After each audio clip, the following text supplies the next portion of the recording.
ನೋಡ್ರಿ ಎಲ್ಲ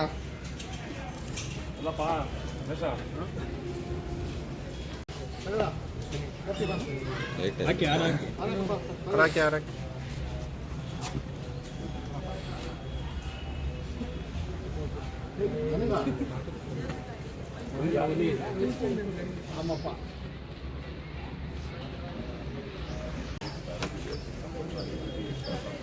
ಮನೆ ನೀವು ಬರಬೇಕಾ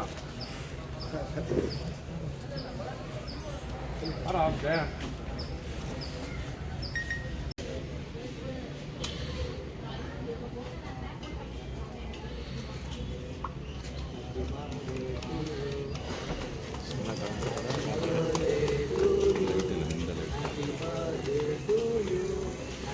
ಯಾರು ಹೇಳೋದು ನನ್ನ ಕ್ವಾಲಿಟಿ ಹಾಕೋಕ್ಕಾಗತ್ತಾ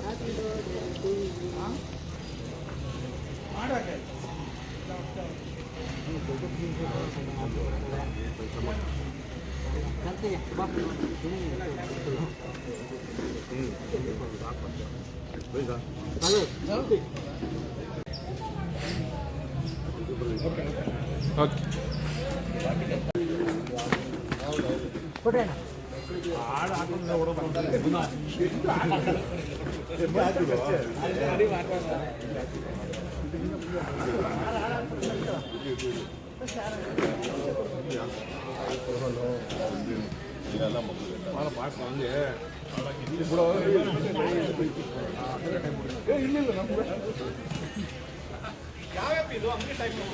ಇವತ್ತು ಅದ್ದೂರಿಯಾಗಿ ಹುಟ್ಟುಹಬ್ಬನ ಆಚರಿಸ್ಕೊತಾರೆ, ಏನು ಹೇಳ್ತೀವಿ?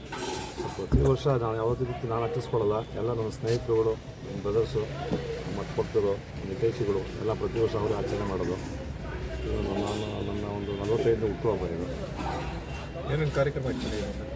ಕಾರ್ಯಕ್ರಮ ಬೆಳಿಗ್ಗೆನೇ ಅನಾಥಾಶ್ರಮಕ್ಕೆ ಹೋಗಿ ಎಲ್ಲ 1,000 ಜನ ಬಡ ಮಕ್ಕಳಿಗೆಲ್ಲ ಊಟದ ವ್ಯವಸ್ಥೆ ಮಾಡ್ಕೊಂಡಿದ್ವಿ. ಮತ್ತು ಈ ಒಂದು ನಮ್ಮ ಒಂದು ಗುಂಡ್ರಾವ್ ಬಿಲ್ಡಿಂಗು, ನಮ್ಮ ಗುಲ್ಬರ್ಗ ಕಾಲೋನಿಯೆಲ್ಲ ಒಂದು 100-105 ಜನ ಮಹಿಳೆಯರಿಗೆ ಸೀರೆನ ಇದು ಮಾಡಿದ್ವಿ, ವಿತರಣೆ ಮಾಡಿದ್ವಿ. ಮತ್ತೆಲ್ಲ ಸ್ನೇಹಿತರ ಸೇರಿ ಊಟದ ವ್ಯವಸ್ಥೆ ಮಾಡಿದ್ದಾರೆ. ಮುಂದಿನ ವರ್ಷಗಳಲ್ಲಿ ಯಾವ ಥರ ಏನು ಮಾಡಬೇಕು? ನಮ್ದು ಯಾವುದೇ ರೀತಿ ಪ್ಲ್ಯಾನ್ ಇಲ್ಲ. ನಮ್ಮ ಸ್ನೇಹಿತರು, ನಮ್ಮ ಅಭಿಮಾನಿಗಳು, ಅವ್ರಿಗೆ ಎಲ್ಲ ಪ್ಲ್ಯಾನ್. ನಮ್ಮ ಕಡೆಯಿಂದ ಅವರೆಲ್ಲರಿಗೂ ಭಗವಂತ ಅವ್ರು ಇನ್ನೂ ಹೆಚ್ಚಿನ ಆಯುಷ್ಯ ಆರೋಗ್ಯ ಕೊಟ್ಟು ಅವರು ಪ್ರೀತಿ ವಿಶ್ವಾಸ ಥರ ನಮ್ಮ ಕಲ್ಪನೆ. ಈ ವರ್ಷ ಇನ್ನೇನೇನು ಯೋಜನೆಗಳನ್ನು ಹಾಕ್ಕೊಂಡಿದ್ದಾರೆ? ನೆಕ್ಸ್ಟ್ ಯೋಜನೆಗಳು ಅಂತಂದರೆ ನೆಕ್ಸ್ಟ್ BBMPಗೆ ಒಂದು ಟ್ರೈ ಮಾಡಬೇಕು ಅಂತೇಳಿ ಎಲೆಕ್ಷನ್ಗೆ ಮಾಡ್ತಾಯಿದ್ವಿ. ಏನೋ ಭಗವಂತನ ಆಶೀರ್ವಾದ, ಜನಗಳ ಆಶೀರ್ವಾದ ಮಾಡಿದ್ರೆ ನೋಡೋಣ ನಮಗೆ. ನೀವು ಕೂಡ ಆಕಾಂಕ್ಷಿ ಆಗಿದ್ದೀರಾ ಅಂತ ಹೇಳ್ತಾರೆ? ಹೌದು ಸರ್, ಖಂಡಿತ. ಯಾವ ಪಕ್ಷದಿಂದ? ಪಕ್ಷ ಅಂತ ಅವ್ರು ಡಿಸೈಡ್ ಮಾಡಿಲ್ಲ. ಯಾಕೆಂದರೆ ಇಲ್ಲಿ ಪಕ್ಷಕ್ಕಿಂತ ಹೆಚ್ಚಾಗಿ ಜನಗಳ ಅಭಿಪ್ರಾಯ ನನಗೆ ತುಂಬ ಒಳ್ಳೆಯ ಒಂದು ಅಭಿಪ್ರಾಯ ಇದೆ. ಅವ್ರು ಯಾವ ರೀತಿ ತೀರ್ಮಾನ ಮಾಡ್ತಾರೋ ಆ ಪಕ್ಷದಲ್ಲಿ ನಾನು ನಿಂತ್ಕೊಳ್ತೀನಿ. ಯಾವ ಥರ ಸಂದೇಶ? ಹಿತೈಷಿಗಳು ಅವರು ಯಾವತ್ತೂ ನನ್ನ ಹಿತೈಷಿಗಳೇ. ಭಗವಂತ ಅವ್ರಿಗೆ ಒಳ್ಳೇದು ಮಾಡಲಿ, ಅವ್ರಿಗೂ ಮನೆಗೆ ಅವ್ರು ಇನ್ನೂ ಹೆಚ್ಚಿನ ಆಯುಷ್ಯ ಆಗಿರ್ತಾರೆ. ಸದಾ ನನ್ನ ಜೊತೆ ನಮ್ಮ ಪ್ರೀತಿ ವಿಶ್ವಾಸದಿಂದ ಜೊತೆ ಇದ್ದರು. ಕಾರ್ಪೊರೇಟ್ ನಿಂತರೆ ನೀವು ಯಾವ ರೀತಿ ಸರ್, ನನ್ನ ಯೋಜನೆಗಳು ಅಂತ ನಾವು ಹೇಳೋದಕ್ಕಿಂತ ಅದನ್ನು ಮಾಡಿ ತೋರಿಸ್ಬೇಕು ಅನ್ನೋದು ನನ್ನ ಒಂದು ಆಸೆ. ಆಕಾಂಕ್ಷೆ. Okay sir, thank you sir. ಹಾಗೆ ನೀವು